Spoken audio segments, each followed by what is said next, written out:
नमस्कार दोस्तों। अभी हमारे साथ जुड़ चुके हैं हमारे शिवम जी हैं और 2019 बैच में सेलेक्टेड हैं, एटीसी ऑफिसर हैं, अभी मुंबई में पोस्टेड हैं। और कल मैंने एक वीडियो अपलोड किया था, वहाँ पर मैंने आपसे पूछा था कि जो भी आपकी क्वेरीज़ है वो आप हमें कमेंट बॉक्स में बताइए। तो बहुत से बच्चों ने हमसे क्वेश्चंस पूछे थे, तो वो सारे क्वेश्चंस हम यहाँ पर इनसे डिस्कस कर लेते हैं। सबसे पहले तो शिवम जी ये बताइए कि अभी आप कहाँ पर पोस्टेड हैं और आपका जॉब कैसा चल रहा है? Hi sir. Hi hi. अभी मैं यहाँ पे मुंबई में पोस्टेड हूँ। ओके। तो ट्रेनिंग मेरी हैदराबाद में हुई थी, उसके बाद फर्स्ट पोस्टिंग मेरी मुंबई में है। ओके। और जॉब अच्छी चल रही है। अच्छा अच्छा। अभी मैं अगस्त में यहाँ पे आया हूँ। अच्छा अच्छा। बच्चों का सबसे ज़्यादा क्वेरी ये था कि आपने प्रिपरेशन कैसे करी है। मेनली उनको टेक्निकल के लिए नॉलेज चाहिए, क्योंकि अभी क्या है कि बहुत से तो ये कह रहे हैं कि इसमें इंजीनियरिंग मैथ्स आता ही नहीं है। अच्छा। तो थोड़ा सा उसके नहीं। बारे में, एग्ज़ाम पैटर्न के बारे में और थोड़ा सा बता दो कि कैसे तैयारी करी ये सब। हाँ हाँ, जब जब आपने बोला ना ये वीडियो बनाने का वैसा, तो मैंने हाँ खुद जाके भी सिलेबस देखा था कि एक बार हाँ मैं समझ सकूं कि हाँ हाँ मतलब याद आ जाए हाँ हाँ पूरा। तो मैंने वही देखा कि जो नॉन टेक्निकल का है वो तो अच्छे से समझाया हुआ है, बट हाँ टेक्निकल का जो ऑफिशियल जब नोटिफिकेशन आई थी ना हाँ हाँ लास्ट टाइम भी, हाँ हाँ तो बस इतना लिखा था कि physics and mathematics and concept and application level. हाँ हाँ तो इससे क्या हो रहा है कि बहुत क्लियर नहीं हो पा रहा कि मतलब पढ़ना क्या है। हाँ हाँ हाँ वही बड़ी प्रॉब्लम उस टाइम भी हुई थी। मैं 2018 में एग्जाम दिया था। हाँ हाँ तो तो मैं सबसे मतलब फर्स्ट पॉइंट मेरा यही है कि जो भी इस एग्जाम को प्रिपेयर करना चाहता है वो हाँ जितने भी मतलब प्रीवियस ईयर के पेपर्स देखे हाँ पूरे वो क्योंकि किसी ने या तो इंजीनियरिंग की होगी या बीएससी की होगी। हाँ हाँ हाँ तो पहले देखिए कि क्वेश्चंस आ किस टॉपिक से रहे। मैं हाँ टेक्निकल की बात कर रहा हूँ हाँ जो हाँ 60 मार्क्स। हाँ तो क्वेश्चन आ किस टॉपिक से रहे, और फिर वो खुद ही उसको समझ में आ जाएगा कि जो मतलब फिजिक्स का जो लेवल है, जितना मैंने एनालाइज कर पाया था कि 11th और 12th लेवल से हाँ अराउंड 30 में से 25-26 क्वेश्चन हो जाएंगे, बट कुछ जो 3-4 क्वेश्चन जो रह जाएंगे हाँ हाँ वो शायद बीएससी लेवल के होते होंगे। हाँ हाँ बट मैंने उसका प्रिपेयर नहीं किया, मैंने समझिए छोड़ दिया था, हाँ क्योंकि हाँ मतलब और बट मैथमेटिक्स का जो लेवल है वो 11th-12th से मुझे नहीं लगता कोई फायदा है वो प्रिपेयर करके, क्योंकि पूरा गेट का है। और मैं मैकेनिकल इंजीनियर हूँ, तो मैंने मतलब गेट के लिए मैकेनिकल के लिए पढ़ाई की थी।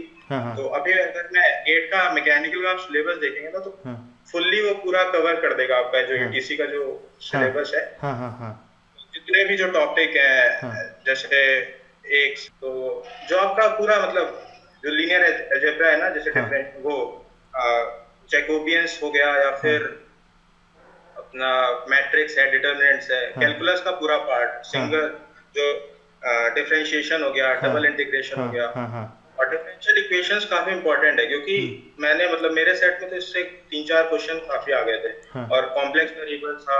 और हाँ एक एक जो टॉपिक है जो M1 M2 M3 होता है हमारे इंजीनियरिंग में, हाँ तो हाँ उससे अलग एक सब्जेक्ट था, कोनम करके बोलते हैं उसे, हाँ तो न्यूमेरिकल मेथड्स का। हाँ हाँ वो वो क्वेश्चन वो हाँ टॉपिक ना M1 M2 M3 में कवर्ड नहीं होता जनरली यूनिवर्सिटी हाँ सिलेबस में। हाँ तो हाँ न्यूमेरिकल मेथड जो ट्रेपेजॉइडल है या फिर सिम्पसन्स रूल्स है, हाँ तो ये सब भी, क्योंकि इसका डायरेक्ट दो क्वेश्चन मेरे को याद आ रहे हैं, ऐसा कुछ थे हाँ हाँ मेरे क्वेश्चन पेपर में। हाँ तो हाँ ये टॉपिक भी देखने को मतलब मैथमेटिक्स में ये टॉपिक्स काफी हाँ इंपॉर्टेंट है। हाँ हाँ और फिजिक्स को लेके, फिजिक्स का ये है कि 11th-12th की फिजिक्स अगर कोई एनसीईआरटी पढ़ ले, हाँ तो मतलब एक उसको बेसिक लेवल क्लियर हो जाएगा कि हाँ मतलब हाँ हाँ काफी क्वेश्चन मतलब अराउंड 24-25 क्वेश्चंस वो कर सकता है हाँ 30 में से। हाँ हाँ हाँ और फिजिक्स में भी मैं कहूंगा कि अगर वो एक बार रीडिंग मारे 11th-12th की, और 12th की फिर से एक और बार रीडिंग कर ले, क्योंकि हाँ 12th का जो है ना पार्ट वो ज्यादा इंपॉर्टेंट है। और जैसे ऑप्टिक्स हो गया, तो रे ऑप्टिक्स क्या है कि थोड़ा कॉन्सेप्चुअल है। हाँ जैसे एक दो फॉर्मूलेज हैं उसके अराउंड, आप पूरा जैसे वही 1/f वाला जो फॉर्मूला रहता है, हाँ और या फिर हाँ मैग्निफिकेशन है ये, हाँ तो उससे आप सारे टॉपिक्स आप कवर कर सकते हैं ray optics. But wave optics ऐसा है कि वो थोड़ा फैक्ट्स बेस्ड भी है, मतलब आपको पता ही होना चाहिए हाँ तब आप क्वेश्चन वहां पे हाँ ट्रिक कर हाँ सकते हाँ हैं। हाँ हाँ और जैसे वो हो गया इलेक्ट्रोमैग्नेटिक रेडिएशंस है, हाँ मॉडर्न फिजिक्स है। हाँ हाँ और जो जो इस टाइप के जो सेकंड फेज यानी 12th के जो बुक में जो चैप्टर हाँ थे ना, हाँ हाँ वो उस पे थोड़ा सा ध्यान दिया जाए। और हाँ मैग्नेटिज्म पे भी, हाँ हाँ हाँ मैग्नेटिज्म और क्योंकि wave basic optics, wave mechanics, optics भी बहुत इंपॉर्टेंट है। ऑप्टिक्स तो वेव बता ही ऑप्टिक्स दिया बिल्कुल आप, ऑप्टिक्स आपने बता ही दिया है। हाँ फुल्ली है, बट उसमें हाँ वेव ऑप्टिक्स पे थोड़ा ज्यादा ध्यान दे। हाँ मतलब मैंने ऐसा देखा है, अपने एग्जाम पेपर में ऐसा हुआ था। हाँ हाँ हाँ हाँ और 11th की जनरली क्या होता है ना, क्योंकि जब लोग जेई की प्रिपरेशन आजकल करते ही हाँ हैं, तो हाँ मैंने जैसे ट्रिपल ई वगैरह की, तो हाँ 11th की सबकी थोड़ी स्ट्रांग हो ही जाती है। मैकेनिक्स हो गया, इलेक्ट्रिसिटी हो गया, इलेक्ट्रोमैग्नेटिज्म हो गया। हाँ हाँ बट जो 12th वाली होती है वो जनरली मतलब लोग उतना अच्छे हाँ नहीं होते उसमें, बट हाँ हाँ इसमें क्वेश्चन उससे थोड़े ज्यादा थे उस हाँ टॉपिक से। हाँ हाँ हाँ मतलब ये सही रहेगा अगर आप 12th का सिलेबस उस पर थोड़ा ज्यादा ध्यान दें। और उससे भी मुझे नहीं लगता कि फुल्ली कवर हो जाएगा। उसके बाद भी कुछ क्वेश्चंस ऐसे हैं जो रह जाएंगे, इसीलिए मैंने मतलब पहले स्टार्ट इसी से किया कि पूरा क्या है कि पिछले जो भी लास्ट ईयर के जो क्वेश्चन पेपर्स हैं उसको पूरी तरह से मतलब जितने भी मिल जाए, अगर लास्ट 4 इयर्स 5 इयर्स जब भी मिले उसको पूरा देख ले एक बार, और फिर वो ढूंढना पड़ेगा कि वो क्वेश्चन कहाँ पे है, पीएससी में मिल रहा है या फिर क्योंकि मैंने पीएससी तो की नहीं थी तो मुझे को उतना फिजिक्स के उस लेवल का अंदाजा नहीं था। 11th 12th मैंने मतलब ट्रिपल ई की तैयारी की थी और जेईई की, तो उसके हिसाब से वो थोड़ा इजी पड़ा था। और मैथमेटिक्स तो गेट इज इनफ।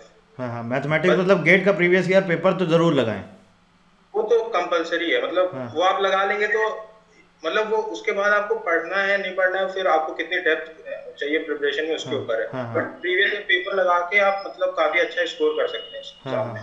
और इस एग्जाम की सबसे बड़ी बात मतलब अच्छी जो चीज है या जो मतलब जो थोड़ा सा समझने वाली है कि इसमें सिलेबस जैसे मैंने अभी आप देखेंगे भी ना ऑफिशियल नोटिफिकेशन, बस इतना लिखा है कि mathematics and physics in application and concept. तो बस एग्जाम का सिलेबस बहुत ज्यादा है, बट जो क्वेश्चन लेवल ऑफ डिफिकल्टी है वो कम है बहुत। तो ऐसा नहीं कोई भी टॉपिक छोड़ना नहीं है, सारे टॉपिक को बस एक बार टच करके, तो ताकि अगर एग्जाम में जो क्वेश्चन आए तो आप वहाँ पे भी थोड़ा टाइम देके मतलब ये सोच समझ के भी कर सकते हैं। और बात रही नॉन टेक्निकल की, तो वही है शायद इंग्लिश 20 मार्क्स 15 मार्क्स ये इंग्लिश रहता है, जीके रहता है, रीजनिंग। जीके में क्या करना चाहिए, करंट अफेयर्स पे फोकस करना चाहिए? तो जीके शायद उस टाइम पे जब मैंने दिया था तो 10 मार्क्स की थी बस। तो करंट अफेयर्स हाँ 2-3 मंथ्स के जो आती हैं मैगजीन्स वगैरह आती हैं, या फिर 2-3 मंथ्स के जो प्रीवियस ईयर के 2-3 मंथ्स के जो वो है क्वेश्चंस हैं, खासकर जैसे अगर स्पोर्ट्स से रिलेटेड होते हैं, और जो नॉर्मल करंट जो किसी और सीजीएल जैसे एग्जाम के लिए जो तैयारी करते हैं वैसी है। और मतलब एक छोटी सी चीज अलग है कि airport authority of India exam है, तो अगर एयरपोर्ट से रिलेटेड कोई न्यूज आप देख पा रहे हैं पिछले 3 महीने में कि कोई जैसे उड़ान स्कीम है, आरसीएस है, तो इसके बारे में थोड़ा बहुत आइडिया होगा तो अच्छा है। वहां पे भी जब वॉइस टेस्ट के लिए भी जाते हैं तो थोड़ा बहुत वो लोग पूछ लेते हैं ऐसे कैजुअल, तो थोड़ा बहुत इसके बारे में भी। आपका कितना स्कोर आया था शिवम भाई? 120 में से कितना आया था? मेरा नॉर्मलाइजेशन के बाद सर अराउंड 92 पॉइंट समथिंग था। ओके। तो फिर ये रिटन एग्जाम के बाद फिर डॉक्यूमेंट्स वेरिफिकेशन के लिए आपको बुलाया गया था, और उसके बाद फिर वॉइस टेस्ट हुआ था। वॉइस टेस्ट में क्या होता है? वॉइस टेस्ट बहुत से बच्चों ने पूछा, वॉइस टेस्ट बता दीजिए। तो मैं खुद यही सबसे बड़ा क्वेश्चन हमारे लिए भी था, क्योंकि इसके ऊपर ना कोई इन्फॉर्मेशन अवेलेबल थी, ना पूरा पे मिल रहा था, ना इधर यूट्यूब पे भी कुछ अच्छे से पता नहीं चल रहा था। और लोगों ने बता रखा था काफी हाई लेवल का कुछ पूछ लेंगे, जबकि वहां पे जो बेसिक यही था कि बस अगर वो ये चेक कर रहे हैं कि आपकी फ्लुएंसी कैसी है, बस एक आप नॉर्मल, और वो भी फ्लुएंसी आपसे कोई टॉपिक देके आपसे मतलब कोई एक्सटेम्पोर वगैरह नहीं होने वाला वहाँ। बस एक आप जो मेरे केस में हुआ था वो ये था कि वहाँ पे बस एक हाफ पेज का एक कोई छोटा सा एक आर्टिकल लिखा हुआ है, उसको बस आपको रीड करना है। तो देख रहे हैं आप स्टैमर तो नहीं कर रहे हैं, क्योंकि ये सब यहाँ पे थोड़ा मुश्किल हो जाएगा, स्टैमरिंग वगैरह इस जॉब में नहीं कर सकते क्योंकि कंटिन्यूस हमें बात करनी होगी पायलट से, तो स्टैमरिंग वगैरह नहीं होनी चाहिए, बस आप नॉर्मल आपकी स्पीच क्लियर है। तो वॉइस टेस्ट को इतना सोचने की जरूरत नहीं है, और बहुत ज्यादा कोई प्रिपेयर करना चाहते हैं तो नॉर्मल रीडिंग कर सकता है, बस 10-15 दिन न्यूज़पेपर रीडिंग कर लेगा, थोड़ा जोर से रीड आउट करके, तो मतलब वॉइस टेस्ट तो बस इतने से क्लियर हो जाएगा। और डॉक्यूमेंट वेरिफिकेशन तो जो डॉक्यूमेंट है वो वेरीफाई करने उनका काम कर लेंगे। अच्छा, जॉब प्रोफाइल आपका कैसा है? मतलब जॉब के बारे में थोड़ा सा बताइए, बहुत से लोगों ने पूछा जॉब प्रोफाइल क्या आपका? जॉब प्रोफाइल जैसे अब ये है कि जैसे इसके बारे में थोड़ा इन्फॉर्मेशन ज्यादा हमें भी पता नहीं चली थी, अभी जैसे आने के बाद जो चीजें पता चलेंगी, जैसे हमारा क्या है नॉर्मल जैसे ट्रैफिक होता है रोड पे हम देख रहे हैं, मैं इससे समझाता हूँ ताकि जो मतलब बिल्कुल इस फील्ड में नहीं है तो उसको भी थोड़ा क्लियर होगा। जैसे रोड पे ट्रैफिक है तो यहाँ पे क्या है जो ड्राइवर है वो गाड़ी चला रहा है, तो उसको अगर कोलिजन अवॉइड करना है, मतलब या कोई एक्सीडेंट ना हो, इंसिडेंट ना हो, तो क्या करता है जैसे ही सामने से कोई देख रहा है गाड़ी आ रही है या कुछ आ रहा है, तो वो अपने आप सी एंड अवॉइड यहाँ पे वही चलता है नॉर्मल रोड पे सिटी में। अब लेकिन ऊपर क्या होता है 30,000-35,000 फीट पे जब एयरक्राफ्ट फ्लाई कर रहे हैं, तो वहां पे उसे नहीं पता कि वहां पे जो पायलट है उसे नहीं पता कि उसके 1000 फीट ऊपर या उसके नीचे या फिर उसके 15 माइल्स में 10 माइल्स में कौन सा एयरक्राफ्ट है। तो वहां पे उसे जरूरत पड़ती है कंट्रोलर की। तो कंट्रोलर अपने रडार स्क्रीन पे या फिर और जो अलग अलग प्रोसीजर्स हैं और जो तरीके बनाए हैं हाँ हाँ ऑर्गेनाइजेशन ने, हाँ हाँ उसके थ्रू वो एयरक्राफ्ट की करेक्ट पोजीशन जान सकता है हाँ कंट्रोलर, और वो वही जो इन्फॉर्मेशन उसके पास है वो ट्रांसमिट करता है हम्म, पायलट को, हाँ हाँ और फिर ताकि पायलट समझ सके कि उसकी क्या पोजीशन है। हाँ और उसको मतलब जो एक पायलट कंट्रोलर का काम ये है कि पायलट अपना जब जब से लेकर पैसेंजर एम्बार्किंग से लेकर फिर वो टैक्सी करेगा, टेक ऑफ करेगा, फिर हाँ क्लाइंब करेगा, फिर उसके बाद अपने डेस्टिनेशन के पास पहुंचने पे डिसेंड करेगा, फिर हाँ लैंडिंग करेगा, फिर हाँ टैक्सी करेगा। तब से स्टार्टिंग पॉइंट अगर वो मुंबई से दिल्ली जा रहा है तो हाँ मुंबई के जब से वो अपने स्टार्ट हुआ, इंजन स्टार्ट हुआ, तब हाँ से जब तक वो इंजन शट डाउन नहीं होगा हाँ तो कंट्रोलर के कंट्रोल में ही रहेगा। ओके तो ओके कंट्रोलर काम बेसिकली मतलब पायलट मतलब एक एयरक्राफ्ट को पूरा बिगिनिंग से लेकर एंड तक कंट्रोल करना है, हाँ हाँ। और उसके लिए डिफरेंट फेजेस होते हैं, फिर वो तो बहुत ज्यादा और आपका जॉब कैसा, बहुत स्ट्रेस रहता है कि नॉर्मल रहता है? वर्किंग आवर्स कितना रहता है? तो ये वर्किंग आवर्स जो है ये स्टेशंस पे भी डिपेंड करते हैं। जनरल मेट्रो सिटीज में अभी तो कोविड पीरियड चल रहा है, बट नॉर्मल केसेस में पर डे 6 आवर्स वर्किंग होती है। ओके ओके और जो वाली बात है वो, हाँ यहाँ पे स्ट्रेस रहता है, बट गवर्नमेंट क्या है कि मतलब एयरपोर्ट अथॉरिटी ऑर्गेनाइजेशन इस चीज का ध्यान रखती है, तो इसीलिए वर्किंग आवर्स यहाँ पे कम किए गए। जनरली किसी भी दूसरे ऑर्गेनाइजेशन में या हाँ पीएसयूज में 8 to 9 आवर्स होते हैं, यहाँ पे 6 आवर्स रखा है ताकि ओके मतलब उसके बाद आपको टाइम मिले, आप हाँ घर जा सकें, जो हाँ भी आपको लाइफ में करना है वो हाँ करें। और फिर और उसके लिए फिर अलग से अलाउंसेस भी यहाँ पे हाँ प्रोवाइड किए जाते हैं, बिकॉज हाँ फॉर जस्ट एटीसी। हाँ हाँ। तो और आप ये, स्ट्रेस जैसे आपने वो बताया था या किसी बच्चे ने भी पूछा था कि अगर हम एयरपोर्ट ऑपरेशंस के लिए अप्लाई करते हैं बाद में फिर हम जाके एटीसी में जा सकते हैं, क्या ऐसा कुछ ऑप्शन रहता है क्या वहाँ पर? मतलब जब हमारा जब रिक्रूटमेंट हुआ था तब तो ये ऑप्शन था। अब ये इसके लिए ना एग्जैक्ट आपको मतलब जो इनके कंपनी के जो नॉर्म्स हैं और हाँ जो ऑफिशियल्स हैं, जो एचआर है, वो आपको मतलब करेक्टली गाइड कर सकते हैं इस चीज के लिए। अच्छा बट अच्छा हमारे जो मेरे साथ के बैचमेट्स थे, हाँ उन्होंने जिन्होंने ऑपरेशन ज्वाइन किया, फिर उन्हें लगा कि नहीं एटीसी में करियर थोड़ा सही लग रहा है, हाँ तो वो लोग एटीसी में आए थे। अच्छा हमारे अच्छा बैच में अच्छा तो हुआ था। Okay okay okay okay but okay इस साल का क्या प्रोसीजर होगा वो एग्जैक्टली हाँ मतलब हाँ आप सीएचक्यू है दिल्ली हेडक्वार्टर से, वहां से पता कर और सकते हैं। बहुत से स्टूडेंट्स ने ये भी पूछा था कि सैलरी वगैरह या प्रमोशंस के लिए भी पूछा है कि कैसा रहता है, तो सैलरी वगैरह सैलरी, कैसा?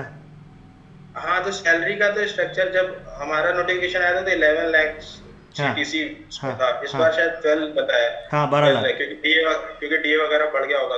हाँ तो वही है जो एक नॉर्मल पीएसयूज का जो रहता है 40 बेसिक है, फिर हाँ यहाँ पे पर्क्स होता है, हाँ 35% पर्क्स है। हाँ तो हाँ मतलब एयरपोर्ट अथॉरिटी का वो एक अच्छा पार्ट है हाँ पर्क्स। हाँ हाँ और उसके अलावा डीए है, हाँ और जो एचआरए होता है वही जो जो मतलब जो नॉर्मल परसेंटेज चलता है किसी गवर्नमेंट ऑर्गेनाइजेशन में, वही हाँ है। पर हाँ एटीसी के अलग से दो चीजें एक्स्ट्रा होती हैं, वो होती हैं स्ट्रेस और रेटिंग अलाउंस। हाँ हाँ रेट तो यही सारे कैलकुलेशन रहते हैं। बस एटीसी में जो एक अलग रहता है वो ये है कि यहाँ पे स्ट्रेस और रेटिंग अलाउंस होता है। हाँ हाँ हाँ तो जब आप रेटिंग हो जाते हैं, जब आपको रेटिंग मिल जाती है, हाँ और रेटिंग मिलने में मतलब डिपेंड ऑन स्टेशन टाइम लगता है, और तो उसके हिसाब से आपको, जैसे आप टावर कंट्रोलर है तो टावर की रेटिंग, हाँ अगर हाँ आप हाँ जो भी अगर आप एरिया के कंट्रोलर हैं या एन रूट बोलते हैं, हाँ तो हाँ उनके हिसाब से आपको रेटिंग अलाउंस मिलता है। और फिर स्ट्रेस अलाउंस मिलता है बेस्ड ऑन योर रेटिंग, उसके कुछ परसेंटेज होता है। हाँ जैसा जैसा ट्रैफिक है, और मुंबई में ट्रैफिक ज्यादा है तो यहाँ पे स्ट्रेस अलाउंस ज्यादा होगा, फिर ओके किसी स्टेशन पे ट्रैफिक अगर कम है तो वहाँ पे स्ट्रेस अलाउंस कम होगा। ओके तो ओके यही एक जो एक्स्ट्रा चीज है इस जॉब में, हाँ वो ये रेटिंग और स्ट्रेस अलाउंस। बाकी सब कुछ जो नॉर्मल है कि एयरपोर्ट अथॉरिटी के एम्प्लॉय को जो मिलता है हाँ हाँ हाँ हाँ सब कुछ कॉमन है। ओके। और किसी ने पूछा है, किसी ने बच्चे ने कमेंट किया है कि क्या इंग्लिश स्पीकिंग बहुत ज़रूरी है क्या एटीसी के लिए? हाँ, जब अगर आपको जैसे दूसरे यूनिट से कोऑर्डिनेट करना है तो हाँ वो तो इंग्लिश में जनरली कोऑर्डिनेट करते हैं, और खासकर जब पायलट से कोई कोऑर्डिनेट कर रहा है तो इंग्लिश में ही करना होता है, क्योंकि हर एक बात मतलब वो हाँ होती है कि वो, क्योंकि English is the language of sky, वो ऐसा बोला ही जाता है। हाँ तो हाँ हाँ लेकिन ये ऐसा कुछ नहीं है। वो जो हमारी जो बातें होती है वो एक मतलब कोई बहुत लंबी स्पीच नहीं देनी, वो खाली जैसे बहुत छोटे छोटे से कोई कोऑर्डिनेशन है, और हाँ मतलब इस तरह से हो जाता है कि जैसे अगर आपको 10 सेकंड के लिए बस इतना बोलना है कि यार क्लियर टू लैंड या फिर ऐसा, तो ये कोई बहुत ज्यादा, ये बस एक फ्रेजोलॉजीज होती हैं, और ये हमें याद ही करनी होती है हाँ हाँ हर हाँ किसी हाँ को। हाँ हाँ तो मतलब इंग्लिश को कोई सोच के बिल्कुल वो करने की जरूरत नहीं है, अगर बस आपकी इंग्लिश बोलते टाइम आपकी जुबान अटकनी और ये सब नहीं चाहिए, ओके ओके ओके ओके मतलब पढ़ते टाइम, रीडिंग के टाइम। हाँ हाँ हाँ। वो एक चीज है। बाकी उसके अलावा इंग्लिश कोई इसमें वो ऐसा नहीं चाहिए कि बहुत हाई लेवल की किसी को इंग्लिश या फिर कुछ और ऐसा। किसी बच्चे ने पूछा है कि क्या ऐसा पॉसिबल है कि हम 3-4 महीने में पढ़ के एग्ज़ाम क्रैक कर सकते हैं? 3-4 महीने बहुत ज्यादा है इस एग्जाम के लिए। 3-4 महीने तो मतलब अगर आप डेडिकेटेड दे रहे हैं तो आप मतलब काफी अच्छा स्कोर कर लेंगे। मेरे को लगता है कि अगर कोई एग्जाम से 2 महीने पहले मतलब अगर अगर अभी तो टाइम है 4 महीने तो अभी से हम्म। प्रिपेयर करना चाहिए, बट अगर एग्जाम के लिए इस एग्जाम के लिए 1.5 से 2 मंथ्स हाँ बहुत है। हाँ बस हाँ आप ये हाँ कि क्वेश्चन पेपर्स देखें, उसको रिवाइज करें, उसके 10-15 दिन लगाना है। हाँ उसके बाद बस वो एक एक करके जैसे गेट के प्रीवियस ईयर के मैथमेटिक्स के लिए क्वेश्चंस लगाने हैं, हाँ तो हाँ आपको हाँ। लगाने में अराउंड 15 लगेंगे, फिजिक्स को पढ़ने में। हम्म। और जीके एफटी तो मतलब ऐसी है कि अगर किसी की एवरेज है तो वो वहां पे कर लेगा, क्योंकि इस हाँ एग्जाम में ऐसा ऐसा जैसे मैंने सीजीएल का एग्जाम अगर लिखा हाँ तो वहां पे क्या होता है, टाइम टाइम बहुत बड़ा कंस्ट्रेंट होता है। हाँ यहाँ पे हाँ मतलब उससे तो थोड़ा ज्यादा टाइम मिल जाता है। हाँ हाँ हाँ हाँ यहाँ पे हर क्वेश्चन के लिए एक मिलता है, और जैसे जीके का क्वेश्चन है उसको तो मतलब 5 to 10 सेकंड्स में हो जाते हैं। हाँ तो हाँ हाँ। क्वांट करने के लिए यहाँ पे ठीक ठाक टाइम मिलता है। तो हम्म। मुझे लगता है 2 महीने 2 से ढाई महीने काफी है इस एग्जाम के लिए। तो जब आपका यहाँ पर सिलेक्शन हुआ, जब अपॉइंटमेंट हुआ आपका, उसके बाद फिर ट्रेनिंग वगैरह भी होता है वहाँ पर? हाँ, ट्रेनिंग इसकी बहुत एक्सटेंसिव ट्रेनिंग है, क्योंकि ये जॉब भी वैसी है, हाँ हाँ मतलब हाँ यहाँ पे रिस्क बहुत ज्यादा है। हाँ हाँ। जो भी कित हम ट्रांसपोर्टेशन कर रहे हैं, तो कितने मंथ्स का ये ट्रेनिंग ट्रेनिंग होता है? अभी ट्रेनिंग का जो हमारा पीरियड था वो 34 वीक्स था। Okay okay. Around 8 to 9 months हाँ हाँ का हाँ जो ट्रेनिंग होती है। हाँ हाँ तो वो ट्रेनिंग में मतलब हर एक चीज जो मतलब थ्योरी होते हैं, सिमुलेशन और फिर एग्जाम्स, हाँ हाँ तो यही है। ट्रेनिंग तो काफी लंबा है, और उसके साथ काफी मतलब काफी अच्छे से वहाँ पे हर एक चीज सिखाई जाती है, क्योंकि हम्म। उसके बाद स्टेशन पे भी इवन ट्रेनिंग होती है। ऐसा नहीं है कि आपकी पोस्टिंग होगी तो उसके बाद भी थोड़ी बहुत ट्रेनिंग होती है, बट हाँ ये है हाँ कि हाँ वो एक बेसिक ट्रेनिंग का फेज होता है हाँ हाँ जैसे हाँ। अराउंड 9 मंथ्स चलता है। उसके हम्म बाद फिर यहाँ पे स्टेशन स्पेसिफिक ट्रेनिंग होती है, जैसे मुंबई में है या जो हम्म। जहाँ पे पोस्टेड है, हाँ हाँ। ताकि वहाँ के स्टेशन का, वहाँ की जो वो डेमोग्राफिक्स है और वहाँ का जो मतलब एरिया है उसको समझ सके। किसी ने ये भी पूछा है क्या होम टाउन में पोस्टिंग मिलती है, ट्रांसफ़र भी बहुत जल्दी जल्दी होते हैं क्या, कुछ ऐसा पूछा है?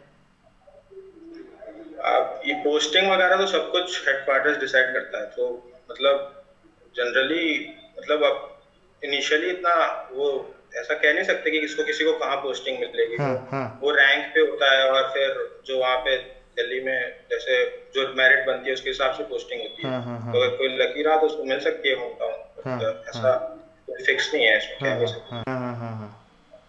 ठीक है शिवम जी, थैंक यू वेरी मच, आपने अपना टाइम दिया, समय दिया, thank you very much. Thank you sir, thank you and thank all you. The best everyone.